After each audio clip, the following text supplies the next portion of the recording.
Hey guys, what's happening? Lungile Jacobs here. It is now 8 a.m. Yes, 8 a.m. or 3 minutes past 8 in South Africa. Welcome to my second tutorial. In this second tutorial, we're going to look at inspirational quotes. Now, I did mention before that when it comes to I know it's really fun, guys, when you're taking a quote from a celebrity or from a leader or from a affiliate marketing top leader, and you use their quotes and you post them there on Facebook.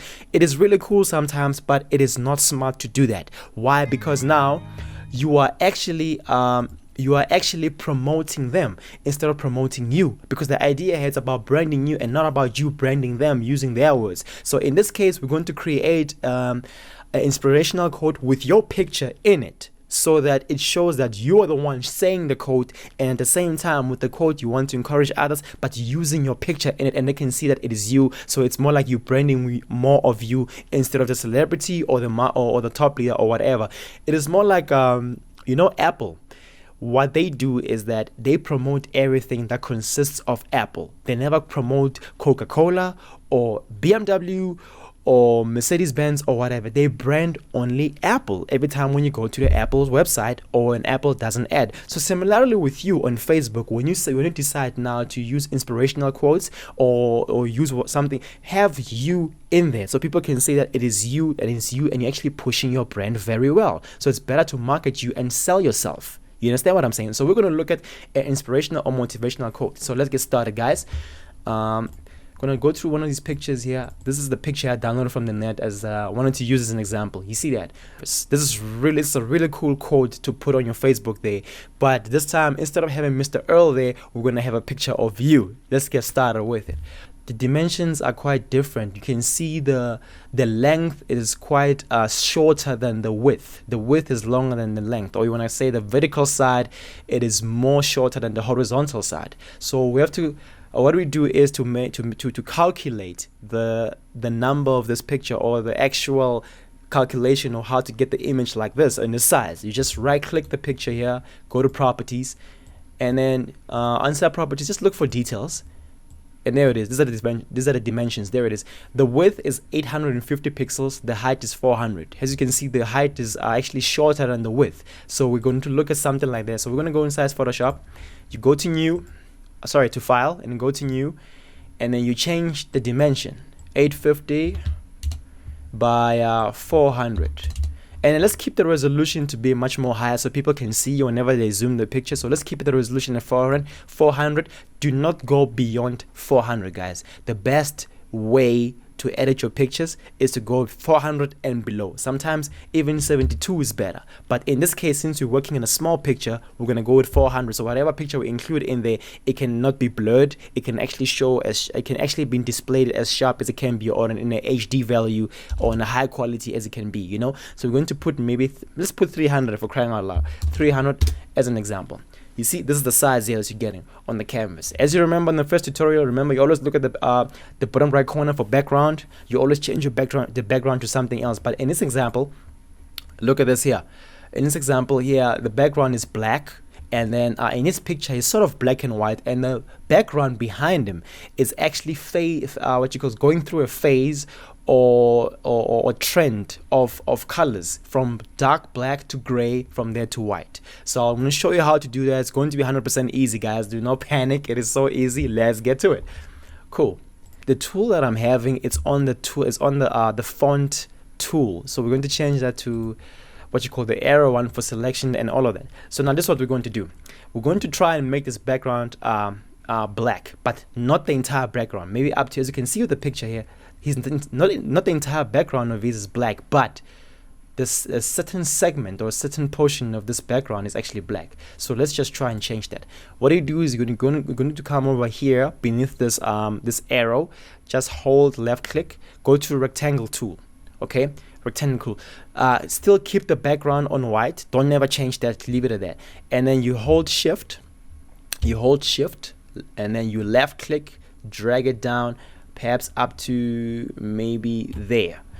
Then while it's there, you're going to go over here beneath the eraser tool, and then you're going to left click and hold. You're going to choose the bucket, and on the bucket, then these are the colors here that you can see that is displayed as white. We're going to make it black, so you can just click that little sign over there that's more like a swap sign, and then from there, on that swap sign there, with the bucket that you have, you're going to pour the bucket over the rectangular tool by making it black. But before you do that, you're just gonna right click there, you're going to rasticize the layer so it can be editable.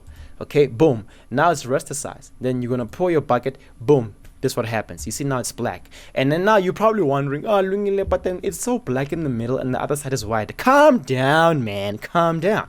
What you do is you go there on the arrow again and you just extend it there. This is your transform tool. You extend it there and it becomes black. And then from there you click the little correct button there on top. Boom, it is now there. Look at that. If you now highlight the picture there and you highlight your own your own picture over there, boom, black and white with a little bit of potion there, with more black on the right hand side, less on the white. Now we're going to try and put in the gradient tool so we can make it go from phase color of black to phase gray to phase white, different phases of colors. Cool. You highlight your background here, still you don't change that, and you go where the bucket tool is, left click and hold, choose the gradient tool. On the gradient tool, you can just go to it over there in the top left corner and then click that, excuse me, and then you look for this option here or that, but I prefer this option. It's way more easier. So you can say black and white, yes, and then click that, and then you hold shift and then you left click, drag until there. You see that? This is what look what's happening. This is the effect we want to achieve, guys. Just keep on. There we go. This is the effect that we wanted. Now it looks way better. So now what do we do now? All we gotta do now is drag a picture and put it there. That's what we gotta do. We just take a picture and just put it there. So let's go find a picture. There's some couple of projects that I've been working on lately. So I'm going to choose one of my old pictures of our old designs that I did. I'm just gonna open there. Cool. So what I'm gonna do now is I'm gonna take this and that. I'm gonna merge them together, so it become one thing, so it can be a light. You see that? Now I can use the picture anyway. So I'm gonna drag the picture up to there and then put it in there. Boom, there it is. All right, I'm gonna put it in there, and then I think this is, yeah, I think this is quite cool. I like this. This is really amazing. Now the thing that's left is to make the picture black and white. And what we're gonna do is, since now the picture is in here, yeah, as you can see, if I close and open the eye, it just appears. So now since the highlight is there, so we're going to work with this picture, we're going to go to image, go to adjustments, and go to hue saturation. Always important, hue saturation. Go to colorize, leave lightness at the bottom, leave it as it is. What you're going to play with is saturation here. So we're going to make it gray, kind of like that. There we go. And then we're going to try and make it a big dramatic, and then we're going to push that one to blue a little bit. Hue saturation, maybe put it at 5. Yeah, at 5, and try and push it to blue. There we go. Yeah, this is 100% good. And then we just leave it there, but I want to make it a little more darker. So what I'm going to do is I'm going to go to image again, go to adjustments, and then go to I believe it should be curves. I use curves in this instance. Yeah, and from curves I just drag it down so I can make it, there we go, a bit dramatic and a bit darker, kind of like not too dark though, but yeah, something like this. This is really cool. And then yeah, I like this effect right here, kind of like this. Then from there, guys, just highlight the one. There's a rectangular tool there. We're going to put a text in here, so just highlight there and then just go click on the T tool here, this little T, click on that, and then you just click on this, left click on that, and then boom, now you can put in your text. So now before you actually put in your text, look in the top bar there. You see that it's in black. We don't want that, because this means that the tool is ready to put in the words or the letters, but the problem is that it's not in white, it's in black. So if I type in whatever, it did type something, but we don't see because the background is black. So what we're going to do is we have to make it white or blue or yellow, but in this case we're going to make it white because black and white is the theme here. So we're just going to click on this color there, and then we're just going to expand this to white. Boom, it now changed to white. And now look at this. If I type something like my name there, look at that. Boom, there it is, guys. There it is right here. And let's say I want to change the font to this, just highlight it there. I just go on top of it and then just click this down arrow, and then I can change the font to that. Look at it, it'll change to this, or maybe to this little robotic thing here. This is quite cool. I like it. This is quite amazing. Look at that. And then just go to the arrow, and maybe we can just enlarge it there. Hey, come on, just drag the corner there. There we go. Enlarge it, yeah, to something like this. Maybe we can put it here in the bottom right corner. bottom right corner, yeah, right there. We say okay, and then maybe we click the text tool again, but this time use a different font, maybe that one, and then we click in there and we just type in motivation. Hey, come on, motivation is what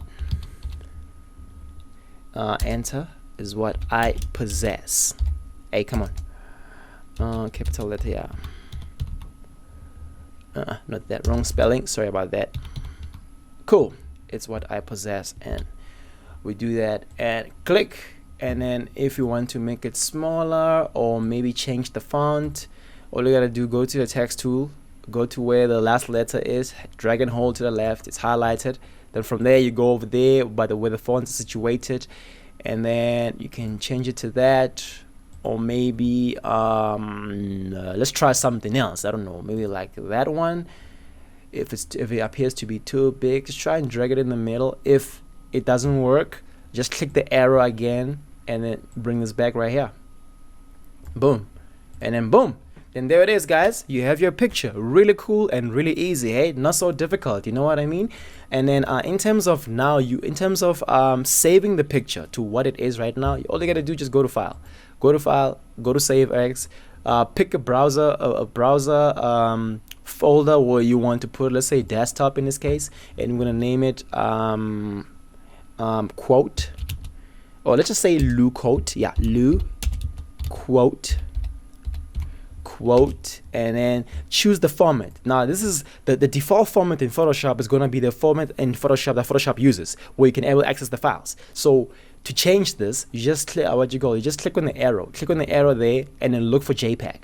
This is the JPEG right here, and you say save. And it's going to ask you about the quality, and you keep the quality as maximum as it is, and you say okay, and then boom, just minimize that, close that, minimize this, and if you go right here, guys, boom, here's your code right here, and there it is.